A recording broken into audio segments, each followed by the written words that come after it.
Hello everyone, आज के lecture में बात करेंगे about the suspected adverse drug reaction reporting form.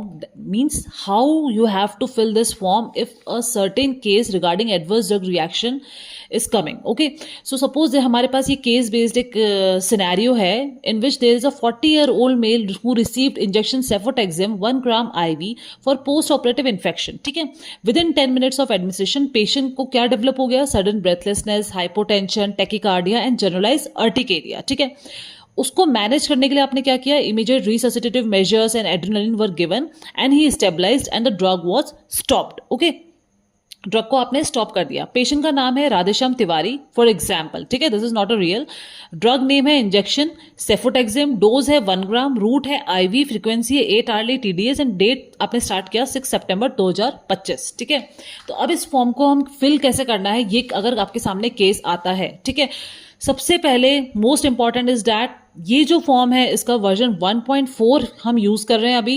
ठीक है, and this is the only version which is applicable now. ठीक है, इसके वर्जन 1.2 भी आपको मिल जाएगा, 1.3 भी मिल जाएगा, बट आपको 1.4 वर्जन ही यूज करना है टू रिपोर्ट दीज केसेस. ठीक है, and this is available on IPC Ghaziabad website और you can say CDSCO website. Okay, so you can download it from here and in every AMC means ADR monitoring center, जो कि क्या होता है, medical colleges हो गए, हॉस्पिटल्स हो गए. ठीक है, वहां पर ये फॉर्म अवेलेबल होना बहुत जरूरी है. ठीक है, तो बात करते हैं फॉर्म कैसे भरेंगे हम. तो ये क्या है, ये जो केस आया वो क्या है, this is the initial case. तो इनिशियल पे आपको टिक करना है. ठीक है, अब पेशेंट की इनिशियल लिखेंगे. देखो पेशेंट की जो इन्फॉर्मेशन होती है वो क्या है, दिस इज कॉन्फिडेंशियल.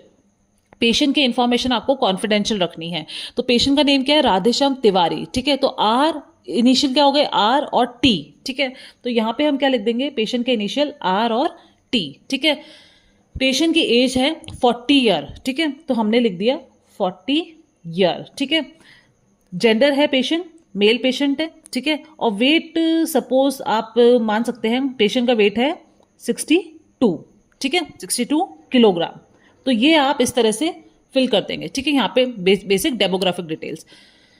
अब बात करते हैं इवेंट और रिएक्शन स्टार्ट डेट, इवेंट और रिएक्शन स्टॉप डेट. तो इस केस को ये देखने से पहले आपने जो केस समझा उससे आपको ये समझ में आया कि जिस दिन पेशेंट को ये ड्रग दी गई उसी के 10 मिनट में ये रिएक्शन आ गया. ठीक है, और immediately drug was stopped and on that particular date. ठीक है, तो इवेंट और reaction started on which date, हम लिख देंगे 6 सितंबर 2025 एंड इवेंट और रिएक्शन स्टॉप डेट वो भी हो जाएगी 6 सितंबर 2025. ओके, अब आपको ये कॉलम सबसे इंपॉर्टेंट है. ठीक है, डिस्क्राइब इवेंट और रिएक्शन मैनेजमेंट विद डिटेल्स. इसमें आप क्या करेंगे, आपको जो भी पेशेंट का सिनेरियो है, अभी पेशेंट की कंडीशन क्या है, मतलब जो जैसे ही ड्रग दिया वैसे क्या इमीडिएटली हुआ, वो सब आपको सिनेरियो यहाँ पर एक्सप्लेन करना है. तो यहाँ पर जो ये मैंने आपको भी बताया था, ये जो केस बताया था, इसके बारे में आप कैसे लिखेंगे, that patient received injection cefotaxime 1 gram IV. Within 10 minutes of administration, he developed sudden breathlessness, hypotension, tachycardia and generalized urticaria. मतलब अभी आपको इस कॉलम में ये बताना है कि आपने जैसे ही पेशेंट को ड्रग दिया उसके कितने टाइम बाद, ठीक है, पेशेंट को क्या रिएक्शन डेवलप हुआ है और कहाँ कहाँ पे डेवलप हुआ है, ये सब चीजें, ये सब डिटेल्स यहाँ पर इस कॉलम में आनी चाहिए. ठीक है, it is must to include that details in this column. ठीक है, अब यहाँ पे जनरलाइज अर्टिकेरिया है. अब सपोज अगर मैक्यूलोपैपुलर रैश होते हैं अगर पेशेंट को, ठीक है, अगर पेशेंट को रैशेस होते हैं और रैशेस सपोज ऑन पाम्स होता, ठीक है, या फिर ओनली ऑन हैंड्स, ठीक है, और ओनली ऑन अपर लिम्स होता, ठीक है, तो आपको वो डिस्क्राइब करना पड़ता कि मैक्यूलोपैपुलर रैश और rashes only seen on upper limbs, ठीक है, या ओनली ऑन पाम्स, ठीक है, ओनली, या फिर चेस्ट पे है तो ओनली ऑन चेस्ट. ठीक है, और चेस्ट का भी अगर मान लो अपर पोर्शन है तो वो आपको पर्टिकुलर रीजन क्या है वो डिस्क्राइब करना है कि किस जगह क्या हुआ है. ठीक है, प्लस आपको टाइम डिफाइन करना बहुत जरूरी है इस केस में. सपोज ये रिएक्शन 1 घंटे बाद होता तो आपको 1 घंटे बाद बताना है, 1 दिन बाद हो रहा है तो आपको 1 दिन बाद बताना है. ये सब आपको लिखना है.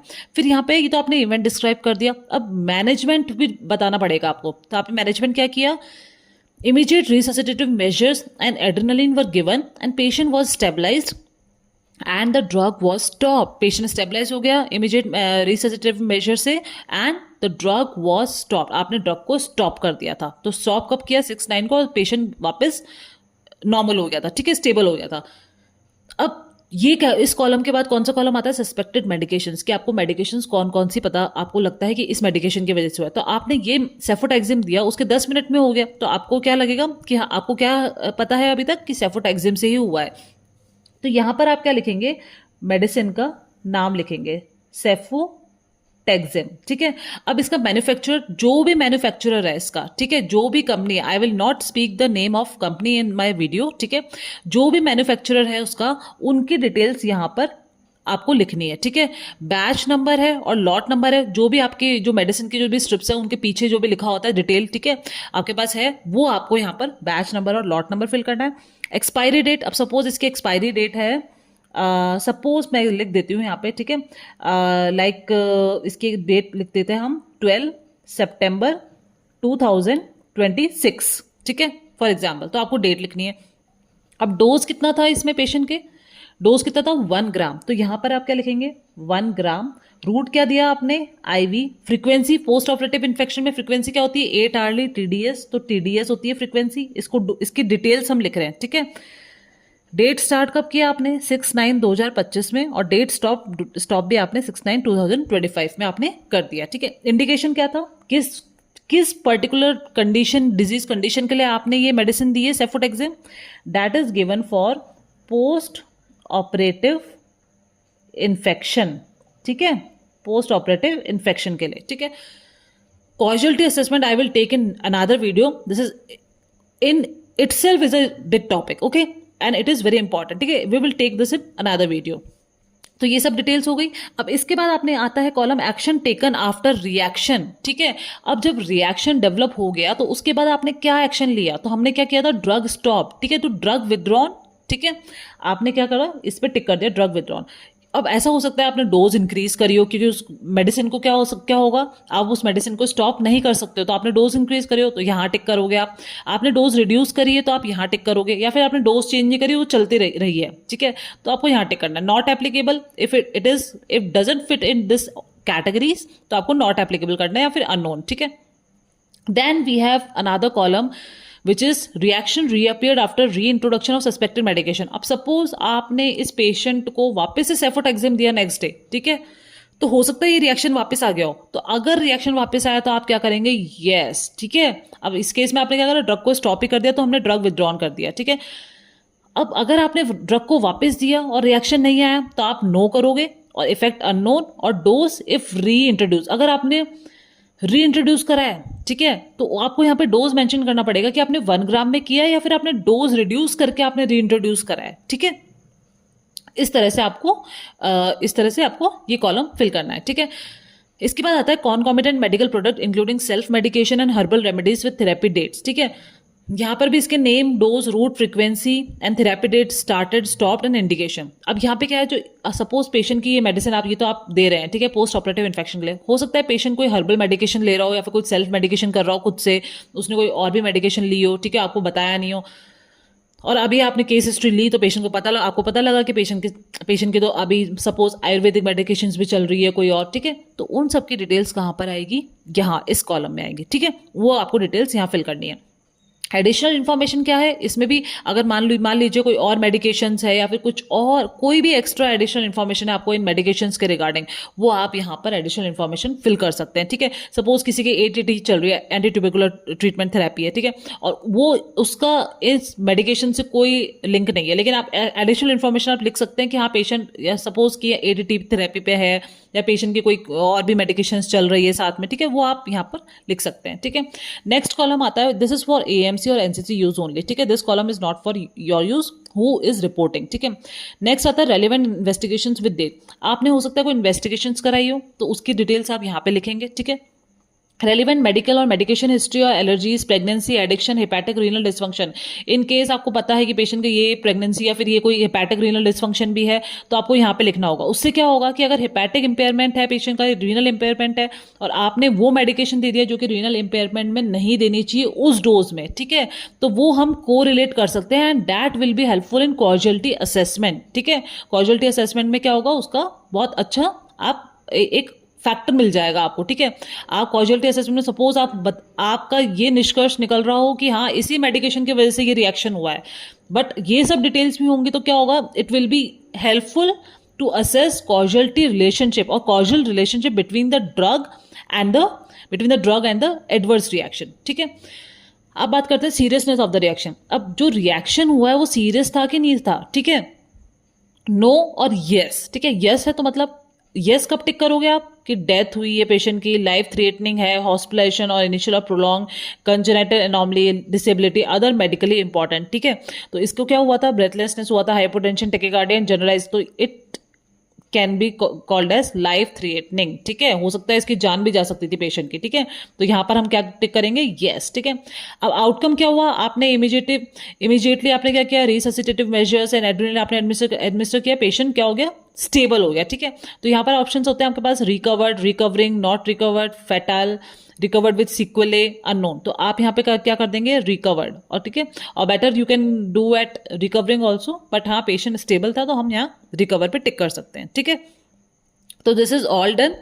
These are the all details which you have to fill in this column, and last but not the least is the reporter details. ठीक है, रिपोर्टर में क्या होता है, नेम एंड एड्रेस होगा. अब suppose I am reporting this case. ठीक है, ये कोई केस आया किसी वार्ड में, अब मैंने यहाँ पे जाके देखा अच्छा पेशेंट का ये है, मैंने ये केस को यहाँ पर फिल कर दी इंपॉर्टेंट डिटेल्स. ठीक है, विद ऑल मेडिकेशंस ये. तो I will write my name here. ठीक है, जो भी डॉक्टर है या फिर जो भी हेल्थ केयर प्रोफेशनल है XYZ, ठीक है, जो भी इस केस को रिपोर्ट कर रहे हैं, they can fill their details here. Pin, here come the email address, contact number, occupation, and here is the signature. Okay, and date of this report, suppose I am filling this on 7th, ठीक है, September. So this can be the reporting date. ठीक है, so these are all the details which you have to fill.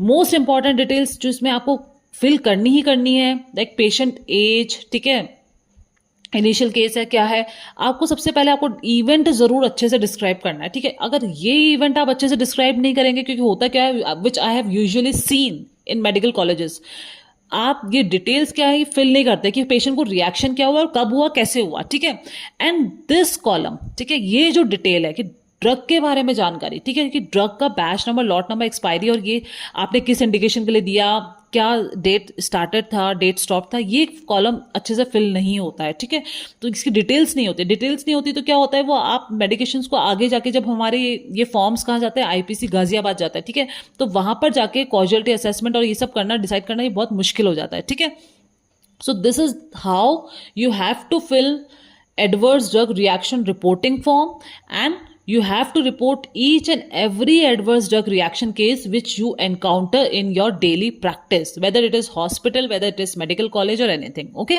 so this is how the form is filled, and in next video we will learn how to do causality assessment of any adverse drug reaction case. ठीक है, which is the classification, which scale we follow. ठीक है, so thank you for watching. Like, share and subscribe.